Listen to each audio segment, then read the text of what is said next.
wealthy people lived in the same area.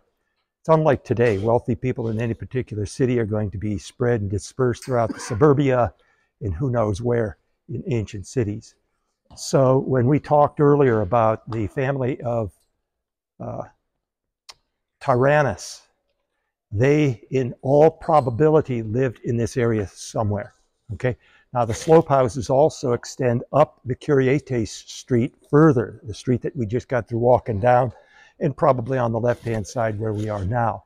This is just a portion of what has been excavated by the Austrians, and I'm hopeful that they will dig and uncover more of it up higher on the hill. This is a lecture hall. Now, some of these homes are very large. Remember when we were at Laodicea, we saw one of the homes of some of the wealthy people there where a church was included. And this is where less than 0.1% of the population lives. We mentioned before that most of the people were very poor. So this would be the elite people, the wealthy people, the governing people, the administrators, and they commonly would have a hall such as this, which would be used for various purposes. It would also be a dining hall, okay?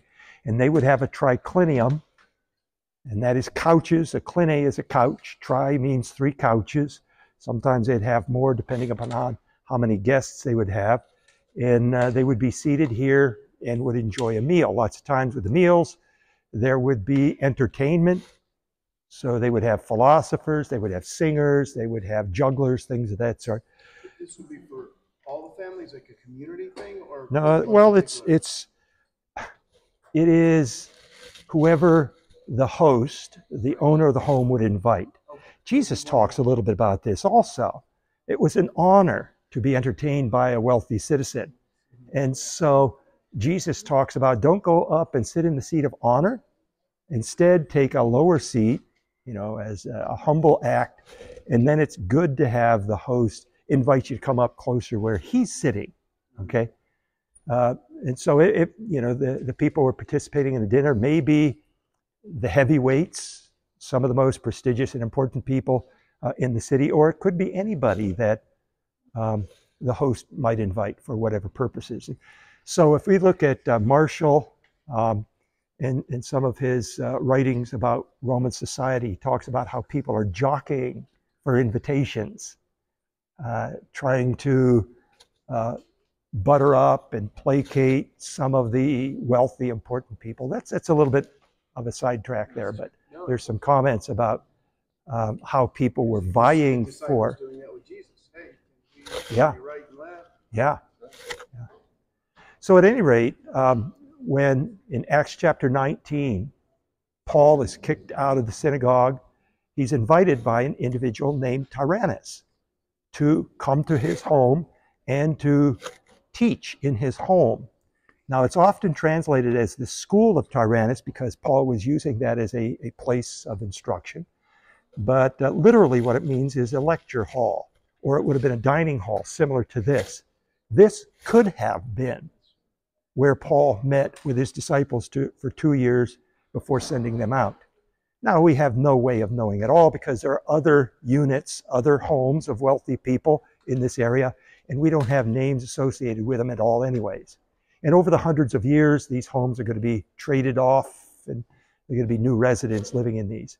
But this would be similar to a lecture hall where Paul would have taught his students for 2 years.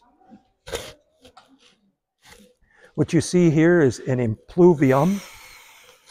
It's somewhat damaged. This pedestal here probably contained a statue, perhaps of bronze, we don't know what. But also this very well could have had an atrium out and around it, such as you see behind yourself. You see a colonnaded atrium. This would have been open to the air. Rainwater could have come in here and filled the impluvium. In the next room over, we'll see another impluvium. So let's kind of move through. There's a lot to see in the slope houses here. The interesting thing about the slope houses is they spared no expense. You can see marble facing. You can see frescoed walls. You can see mosaic floors. That's very costly.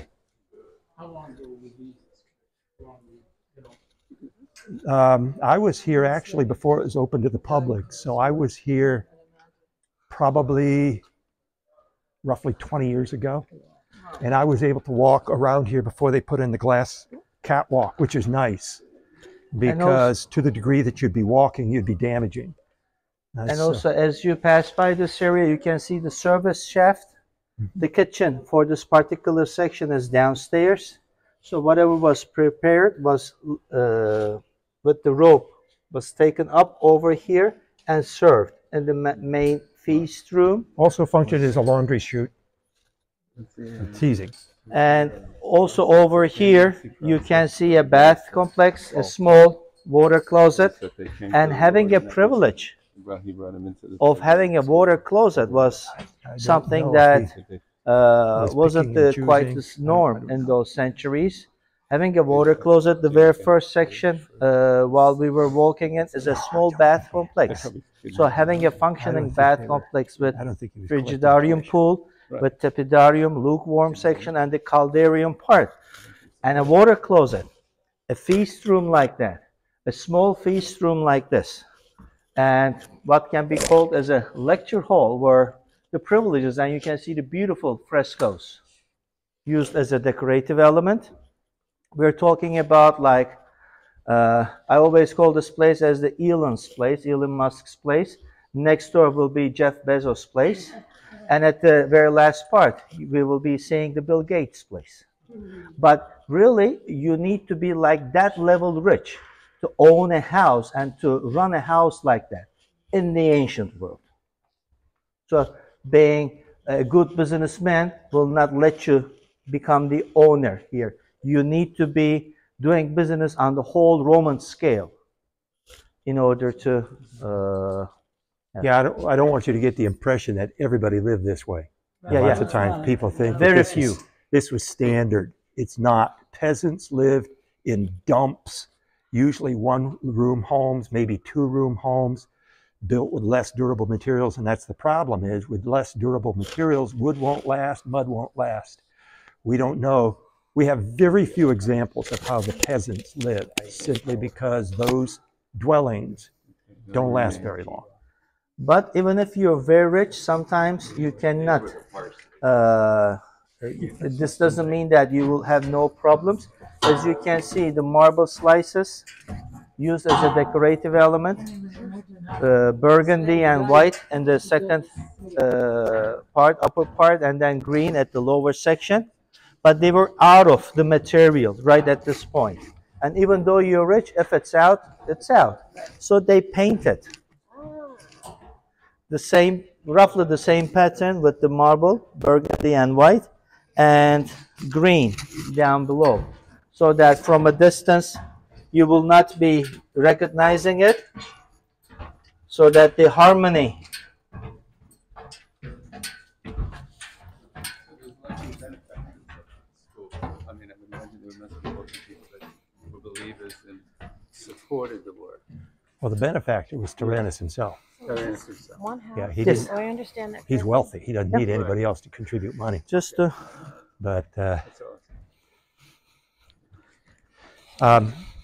what we also see is graffiti. So if you look at this panel here, please don't touch, because the oils from your hands, even if you wash your hands, still contribute oils. And so you can see animals, tigers, you can see gladiators. Here's a gladiator right here.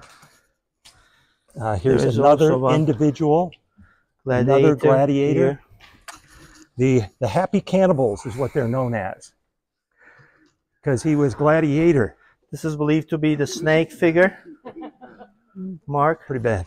snake figure, body of the Or snake the over tail here. of a lion here, or a tiger. Could be snake. But we also have, here's an individual, a gladiator. You can see a shield. You can see another one over here. There's another figure right here. Not sure what that is. Could be a deity. You can see, again, something here, but graffiti. So take a Also- peek at that as we pass by. As we will be passing, I received the question from the Patty, like, is this the size? Actually, for that house, from the point that we got in, this is the Or separation wall people were between the paid. first Doesn't have house to be and the slaves. second house. So Could be, yeah. stretch it this slaves. way, Could be. put a roof on top. This is the size of the house we're talking about. Was it occupied? And the second house over here begins old at is this it? point Okay. and It dates back to stretches the first, all the second way century till the AD. wall over there. So even with today's standards, we're talking about like 5, 6 bedroom houses 10,000. with the frescoes and so on. Even today, Go back, play calling Pepe. an artist and having a simple painting on all the walls will cost a fortune. And to Ephesus, they were calling them from Rome or from the other Greek cities. So even decorating the house was a very costly way of doing it. And you can see the layers, how many times, for example, for this particular room, they have changed.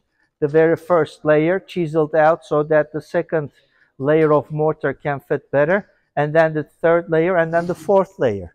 So 4 times this house, this room in the house had been redecorated with the frescoes. Change of style, more popular themes, change of owner. These could be the reasons why. Because each painting will make the room smaller because of the plaster that has to be added.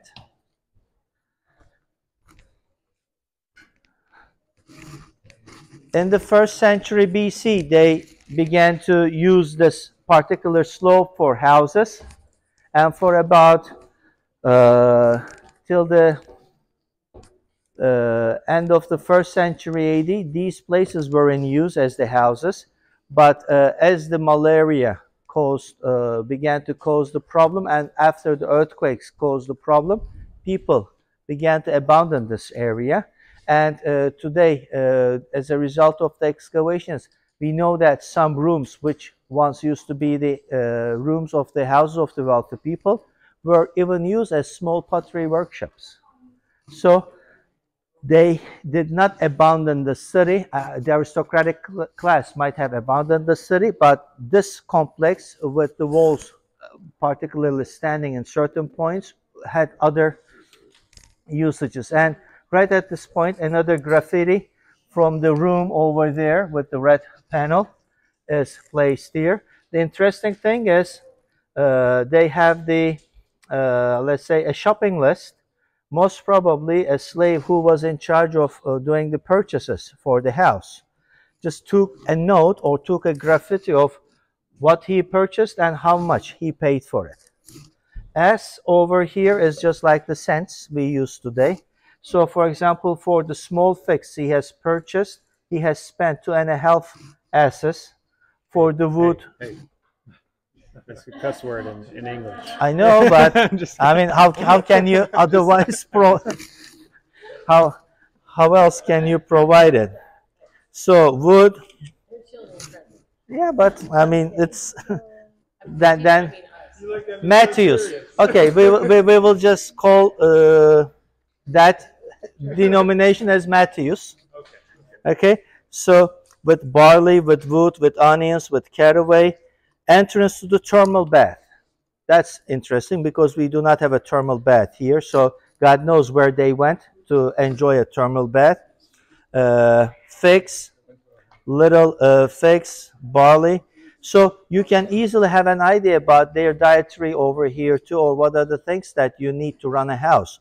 It's over here. You can see 2 gladiators. One is on the floor, one is still standing. So this lost the battle.